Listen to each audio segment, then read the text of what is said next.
السلام علیکم ناظرین، آن نیوز کے ساتھ میں ہوں نیلا کرن۔ خبر شامل کرتے ہیں شجاع آباد سے۔ شجاع آباد موٹر وے M5 پر کار الٹ گئی۔ شجاع آباد موٹر وے M5 موضوع خواجہ کے قریب تیز رفتار کار الٹ گئی۔ 6 خواتین مرد سمیت 5 سالہ بچی زخمی، ریسکیو ذرائع۔ شجاع آباد کار سوار کبیر والا سے علی پور شادی کی تقریب میں جا رہے تھے کہ اچانک حادثہ پیش آیا۔ تمام زخمیوں کو طبی امداد فراہم کر دی گئی ہے۔ 5 سالہ بچی کی حالت تشویشناک بتائی جا رہی ہے۔ قائد محترم اعظم آب جناب رانا عرفان احمد خان صاحب کے بیٹے رانا عبداللہ عرفان صاحب نے شجاع آباد موٹر وے M پر گاڑی الٹ گئی۔ تمام دوستوں اور احباب سے گزارش کی ہے اللہ تعالیٰ ان کو جلد از جلد صحتیابی عطا فرمائے، آمین۔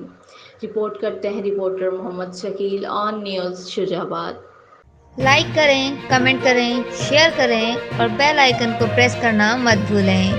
دیکھتے رہیے آن نیوز۔